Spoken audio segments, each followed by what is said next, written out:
80 years ago, a man came down from the sky, and now we're celebrating his 1000th issue.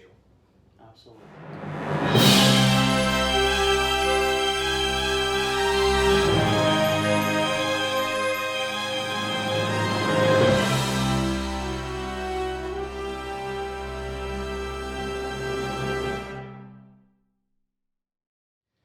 Hey everybody, welcome back to Comic Universe, the only nerd-centric thing you need in your life. Here with C-Dubs once more.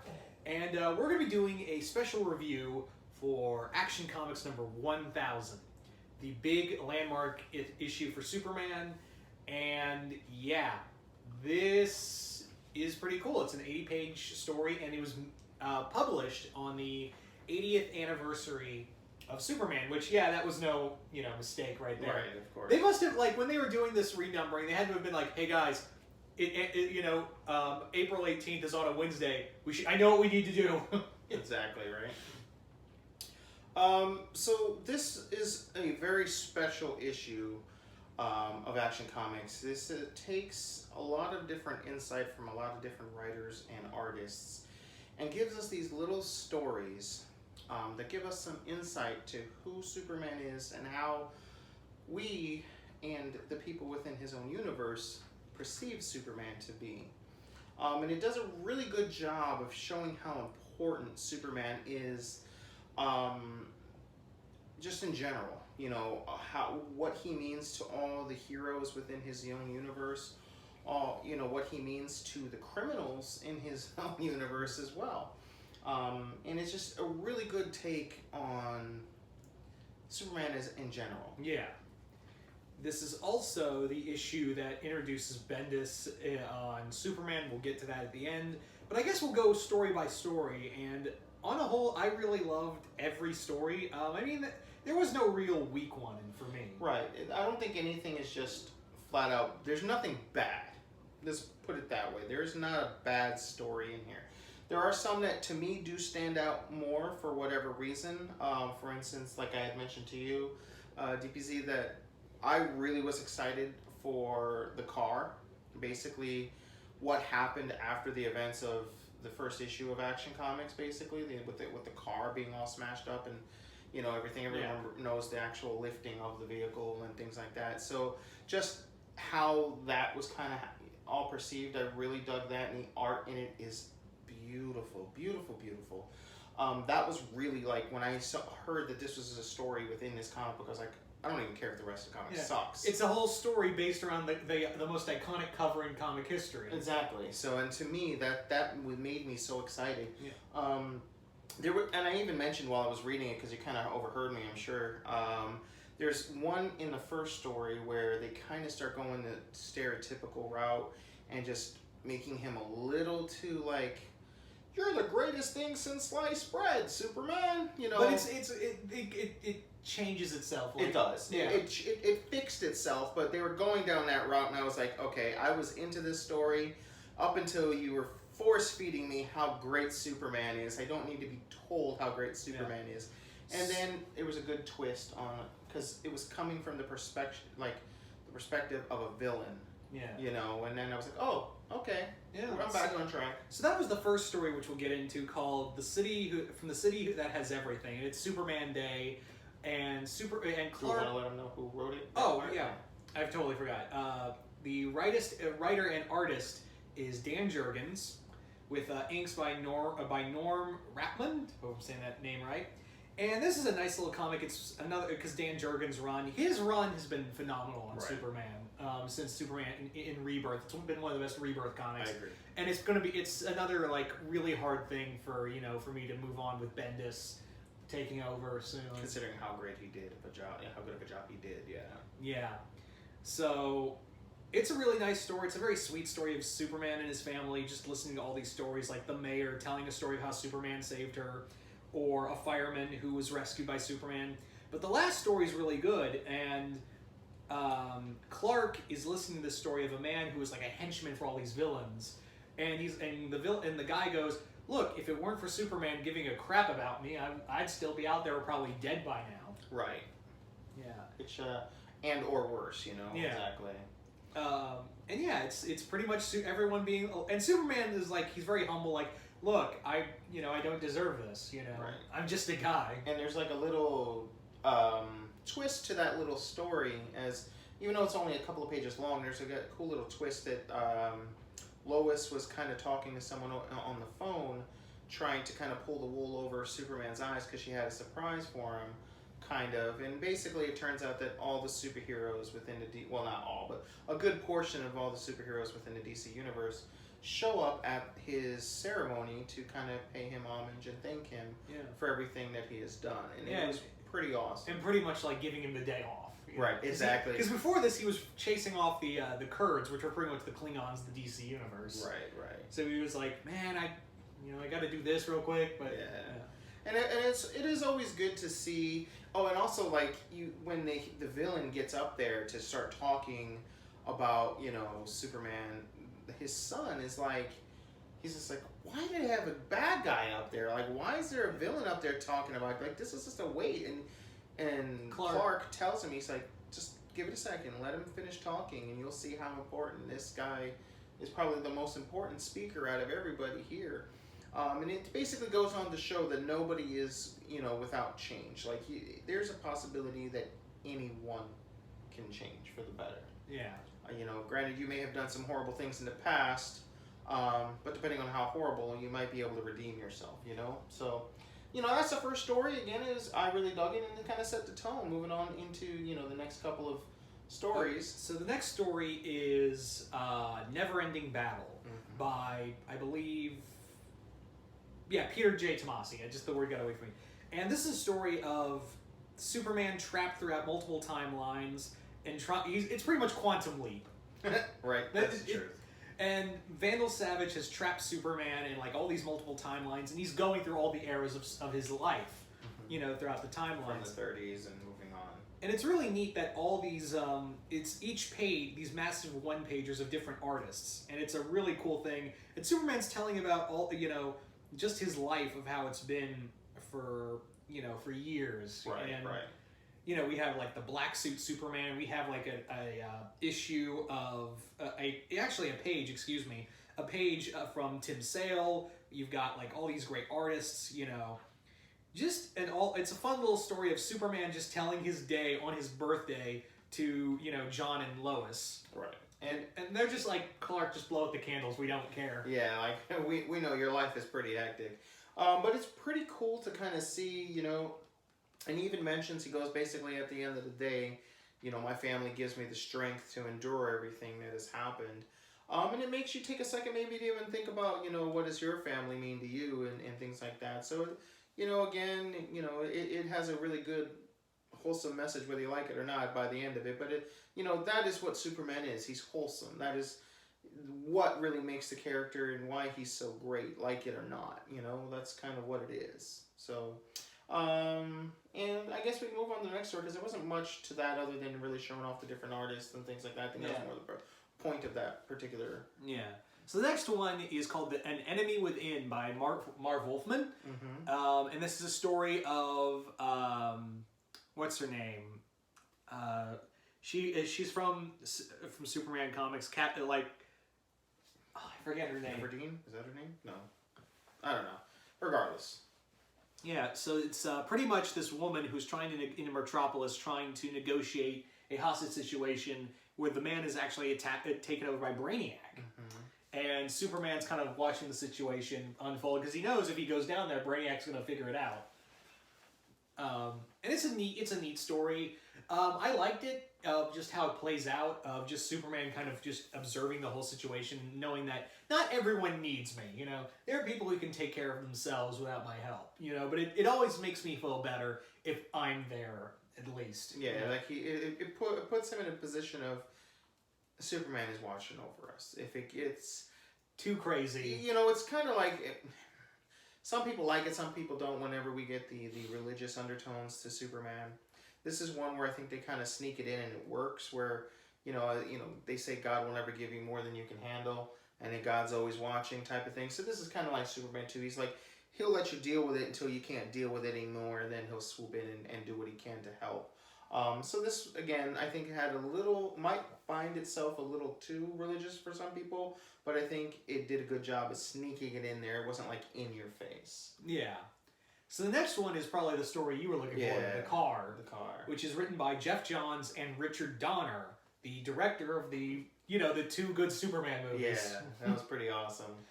And, man, in my opinion, the artwork on this one is my favorite. It's just really a classic, nice, dark and gritty, but not. Like, it has a lot of sunlight, and a lot of it happens during the day, but there's the shading around it, everything the sun isn't touching, brings this ominous feel of that time and that era of comics, and it's really cool. Everything from the hats that they're wearing. I just absolutely love the story, and it was the reason why I was so excited about the book, and it honestly was my favorite story. And it really isn't too much to it. It's the iconic cover of Superman smashing that car in the cover of Action Comics #1. And this is the story of it's kind of cool. It's a story of a cover, Right, pretty much. And the guy who's trying to maybe fix the car, he's like, what happened? Like, she had a telephone pole or an elephant. And it's like, no, a man. Like, no, a man did this. And he's like, there's no way a man did this. And this is before the time, when Superman was a household name. Nobody necessarily knew he existed, if you will. Yeah, this is Golden Age Superman. Real Golden Age. Like 30s era. Right. And it's a neat story, and how it plays off of... It shows that Superman gives hope to these people, and...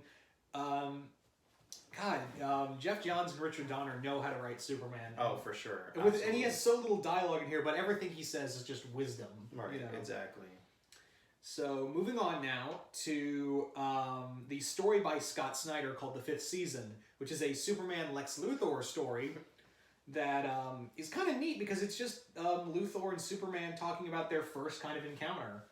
And it's kind of how it plays off at the end. It's like it makes you realize that Lex and Superman kind of need each other. And in their own kind of twisted way, they're friends. Yeah, you kind of, in many different versions of Superman, we've gotten that. Sometimes it's heavily played on, sometimes it's not.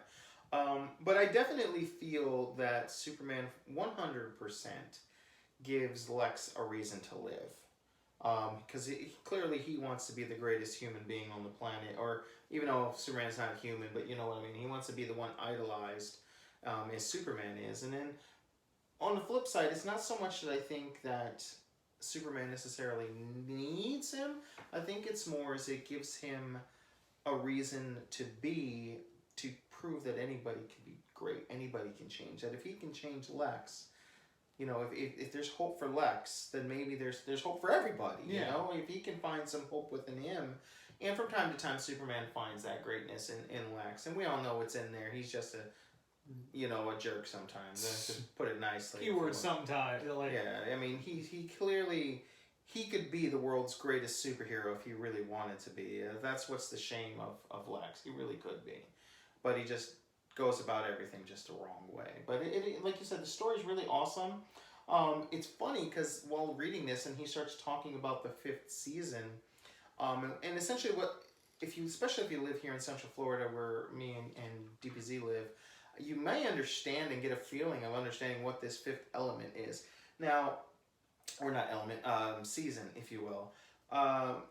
We typically get hotter, but then there's this time frame in the summer where it literally rains almost on the clock every day at 4 o'clock. 4 to 5 o'clock every day in the summer, and it's kind of like its own weird thing. It doesn't really seem to fit, because the whole day it's blistering hot, and then out of nowhere, snap of a finger, the sky is black as black. Downpours like you've never seen, and then an hour later, it's back to like as if it never existed. So I kind of felt like understanding when he's explaining that there's a time frame in this town where just the weather kind of one day it's hot, the next day it's cold, the next day it's like tornadoes of sunshine and whatnot, how he put it. But I kind of understood. It's kind of weird sometimes when you're dealing with that. Yeah. And it does kind of explain, how it parallels Superman and Lex's relationship. That too. So it's a great story. I think it's a lot of fun. So yeah, there was a Scott Snyder story. Moving on now to the Tom King story, which almost made me cry. Yeah, it was my second favorite of the stories. So this is Superman going away on to a distant planet by himself, and it's him talking to himself, but you don't know who it is, and it's eventually revealed it's his parents he's talking to. Mm-hmm. Because even though this is pre-52 Superman, his parents are still gone because that universe is gone, right. and the new 52 parents died as well. So it's a neat little story of him because he put a gravestone on a distant planet that no one can go to but him. It's like his own extra Fortress of Solitude, and he's telling them all about John. He's telling them about Lois because his parents always wanted grandchildren, and it breaks. You can tell just by his voice that, yeah, they're never going to see John. Right. So. But yeah, it's very it's touching. It's heartwarming. The art on this one as well, absolutely beautiful. A lot of because of the planet that he's on, it's a lot of red undertones and like dark oranges and browns that really kind of flush out the light of the planet. It's pretty dope. It's pretty awesome. And again, at the very end, when he wipes away and you see the gravestone, it's like, oh, in the fields, you got me right there, type of thing. And I even mentioned this to you, and I hate to do this, but this made me hate. Hate is a strong word. This made me dislike Man of Steel, the movie, even more. My biggest pet peeve with that film is just his relationship with his parents. There's not. What makes Superman super is, I think, his parents, the way they raised him to be a great man. And I just don't necessarily agree with the parenting from Man of Steel. I understand it's a very unique situation. It might be a more realistic take. I don't care. But what makes Superman so great is that his parents 100% stood behind him in everything that he did, for the most part. Sure, they cared, they worried, and they let him know, hey, maybe there's some bad in this world, but you were meant to be great. You're going to be great. You're great.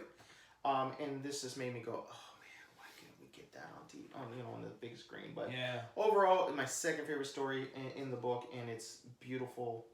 Yeah. It's great. Yeah. Can't wait for you guys to check it out. And moving on now to 5 Minutes, written by Louise Simonson. Yeah. This was fun. This was a nice little pick-me-up after the sadness. Right. Yeah, this is like... I'm sure it was intentional, too. Yeah. Because exactly what it did. It made me go... It didn't make me forget about it, but I feel a little better just kind of seeing Superman do his thing. So this is pretty much Superman 5 minutes as Super... Because he's in his life. Yeah, just like, this is what he has to deal with. And keep in mind, he's only doing a job for Perry, but he gets sidetracked, more or less. It's a fun little story. The artwork's pretty nice by Jerry Ordway. It's just kind of fun. And the fun continues in Action Land, a theme park created by Mixixpidelic. That guy. That little imp. Looney Tune. Yeah. And it's written by none other than Paul Dini, the creator of the DC, one of the co-creators of the DC animated universe, and artwork by Kevin Nolan. Which is awesome. Yeah. This is just total fun because when Paul Dini writes Mixixpidelic, which is very few and far between, you can hear Gilbert Gottfried's voice. Oh, well, I do hear it. Even when I read him in anything, even if I go before that's what I hear because of the animated. And that's it's just him making his own theme park with this, and it kind of shows that Superman, Mixixpidelic doesn't hate Superman. He thinks he's kind of cool, but he won't admit it. Right? No. Well, I kind of always felt that from him. I never myself thought he hated him, no matter how angry he would get or anything like that. And it made it more obvious when you get to start talking characters like Batmite, who clearly idolizes Batman. So I always kind of thought, it's like, I think deep down he may idolize Superman, but realizes that, he just wants to, pardon the expression, F with him, let me mess with this guy. He's so great, he's so powerful, let me just see if I can get under his skin, And we all do that from time to time, whether it's with our siblings or a coworker or a friend. Sometimes you just say something to be a jerk, you want to, just breaking your chops, if you will. Yeah. And I kind of feel that that's their relationship, to be honest with you. Yeah. So, that was another fun story, but then we move on back to a little more dramatics with Faster Than a Speeding Bullet, which trust me, it lives up to that title because that's what it's all about. This comic is written. This story is written by Brad Meltzer, who most of you guys would know best for Identity Crisis. Not one of my favorite comics. Yeah. Just what the hell, Brad Meltzer. And artwork by John Cassidy, who most of you guys know best for Astonishing X-Men. The word got away from me with Josh Whedon. And this comic is just Superman rushing to stop a bullet from going through a woman's head. You know, pretty much, yeah. So just kind of set up the scenario, guys, holding a lady by, at hostage essentially at gunpoint. And Superman just rocketing, Yeah, and as he's rocketing down, he's like, I'm not gonna make it. He goes, I know my speed. I know the fast a bullet goes. It comes down to basic maths. I'm not gonna make it. And then she, luckily enough, kind of positions herself in a position that kind of, he goes, oh, I was so focused on the bullet, I didn't see what she was doing, and it threw the shooter off his game essentially, and there was a split second, and it's a good show of his power to be like, when you really take into effect on how fast a bullet goes, man, he's coming from across the city, how fast he really got to him, and it's something we don't get to see because there's so many times in like fan fiction fights, if you will, where it's like, oh man, Superman just speed blitz, and that's the answer to so many people, like he would just speed blitz like Hulk, for instance, and you never really get to see it, and this you really get to see the gravity of how fast this dude can go. Yeah, and he was like, I've never moved this fast since, my dad. Yeah, oh yeah, exactly. Again, another reason why I was upset with Man of Steel. He could have saved his damn dad! It's just a tornado, man! Nobody would have known what happened. Yeah. Nobody would have, they would just asked what happened. He goes, I don't know. Yeah, as simple as that. Yeah. Act of God. Shoot. Okay, moving on. So, our final story is called The Truth, which is the start of Bendis' Superman, and artwork by Jim Lee. So, Dubs, what did you think of Bendis taking over Superman? Alright, so, first and foremost, artwork, the second I looked at it, I even thought this has got to be Jim Lee, and looked at the cover, I was like, oh yeah, it is. Okay, well, art, of course, top-notch, fantastic, amazing. Jim Lee is amazing, can do no wrong. Good story, not bad. I just find it a little pointless. I think this is the start of a 6-issue miniseries that's going to lead into Bendis writing both Superman and Action Comics, which I'm like, really? Does he have to do both? Does he have to do? Can no one else write Superman but Bendis? I think they're just trying to make him a bigger deal, make it seem like such a big deal. And who knows? Let's just be honest. We're gonna give him a chance here. The story's not bad. I just find it a little pointless and redundant. We've had so many times. This is what caused the explosion to Krypton. This is what happened to your home world. It's another origin. Everyone wants to do their own Superman origin, which is so funny to me because there's the origin. I mean, who knows? It may turn out to be fantastic, But as of right now, it's good. I just don't see the point in it, and when there's no point in it, I don't know how long you're going to hold my interest, especially coming off of Rebirth and how great of a job the last run was. This run is got big shoes to fill. It really does. I mean, you're also dealing with the classic Superman, so you're not dealing with the New 52 Superman for them, even though they kind of merged, but you know what I mean, is sometimes in some of those old, especially when it was the New 52, it's like if you just didn't like that Superman, then you could just pass it off as that, good writing or bad writing. But now you got a writer who sometimes hits, sometimes misses. It's gonna be. And when he misses big time. Yeah, he misses out to the point. Not necessarily that I think it's miss or bad. I just think he likes to. He's that jerk. He likes to piss us off sometimes. He just goes. I think he sits back and he goes, what can I do to piss off freaking nerds? He goes, I'm going to do this just because I can. And it's like, you know what? Screw you, dude. Screw you. Yeah. The other thing in here is that we have a new villain for Superman, which I'm like, all right, another villain. And this one, his name is Rogol Zar. He does look cool, though. I will admit. He does kind of look, he looks terrifying. Kind of looks like a piranha meets the Juggernaut. Yeah. And he's claiming that I destroyed Krypton. Right. And I'm like, guess we're doing this again. All right. This is a thing. Yeah. But overall, I would definitely say this is a must-get. listen, if you're even a mediocre comic book fan or a mediocre comic book collector, this should be in every comic book collector's collection, just because of how important I think the issue is. I can't not knock that home enough.